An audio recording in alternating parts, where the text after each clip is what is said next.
Hello दोस्तों, मेरे channel पर एक बार फिर खुश आमदीद। आज मैं आपको एक परेशान कुन कहानी सुनाना चाहता हूँ। तो आइए इस कहानी को शुरू करें। रिवेनक्राफ्ट के छोटे से धुंध से ढके हुए कस्बे में एक हवेली थी जहाँ अंधेरे के बाद किसी को जाने की हिम्मत नहीं थी। विलो हाउस ये एक घने जंगल के किनारे पर खड़ा था जिसमें धुंध छाई हुई थी। इसका गोथक फिन तामीर एक गुजरे हुए दौर की यादगार है। इस घर को एक सदी से जायद अरसे से लावारिस छोड़ दिया गया था। इसके आखिरी बाशिंदे पुरअसरार तौर पर गायब हो गए और अपने पीछे सिर्फ खौफनाक कहानियां छोड़ गए।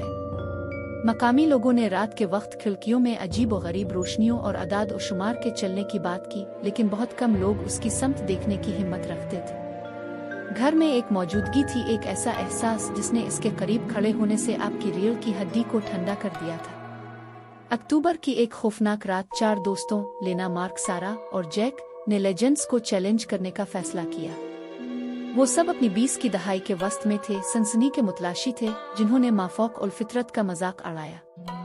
टॉर्च लाइट्स, कैमरा और ऊर्जा बोर्ड से लैस होकर वो विलो हाउस के पास पहुंचे। लोहे का गेट जंग आलूद और आइवी में ढका हुआ। जब उन्होंने इसे जबरदस्ती खोला तो कराया। दरख्तों के दरमियान से एक ठंडी हवा चल रही थी जो अपने साथ बोसीदा होने की खुशबू और कुछ और लेकर चली गई थी। सामने का दरवाजा भारी था, इसकी लकड़ी कई सालों से अनासिर के सामने आने से सूजी हुई थी। जब मार्क ने इसे खोला तो इससे एक लंबी मातम भरी करीक निकली जो खाली हालों में गूंजी। अंदर हुआ धूल से भरी हुई थी और खामोशी दम घट रही थी। अजीम अलशान फूर संगीन चेहरे वाले आबाओ अजदाद की तस्वीरों से आरास्ता था। उनकी आंखें बज़ाहिर ग्रुप के अंदर दाखिल होते ही उसका पीछा कर रही थी। ऊंची छत से खूब जाले लिपटे हुए थे और फर्श मलबे से भरा पड़ा था। एक बड़ी सीली तारीकी में सरक गई और उनके चारों तरफ घर अपनी सांसें रोके इंतजार कर रहा था। ये जगह नाकाबिल यकीन है, जैक ने कहा। जाबिराना खामोशी में इसकी आवाज बहुत बुलंद थी। इसकी बहादुरी मुतजलजल थी, बढ़ती हुई बेचैनी पर एक पुतली पोशीदा थी जो वो सब महसूस करते थे। लेना कपकपाती हुई अपनी जैकेट को मजबूती से खींच रही थी।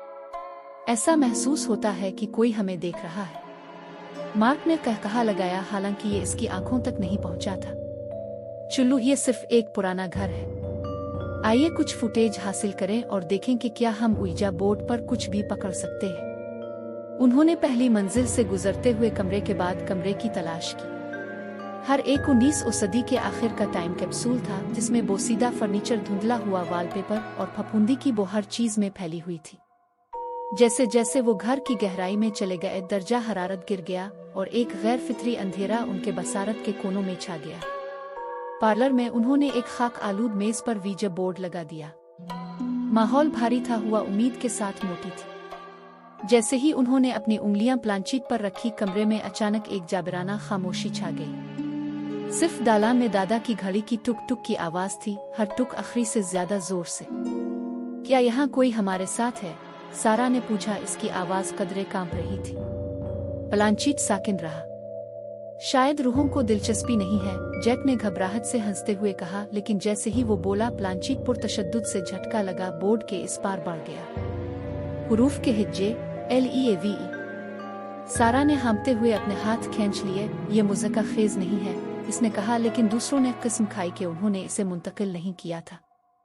इससे पहले कि वो रद्द अमल जाहिर कर सके, कमरे का दर्जा हरारत गिर गया। उनकी सांसें ठंडी हवा में दिखाई दे रही थी। पार्लर का दरवाजा एक जोर से बंद हुआ जिससे दीवारें हिल गईं। घड़ी की टुक टुक रुक गई। आधी रात को इसके हाथ जिम गए। हिस्सा 2 के लिए सब्सक्राइब करें। कल मिलेंगे। अलविदा।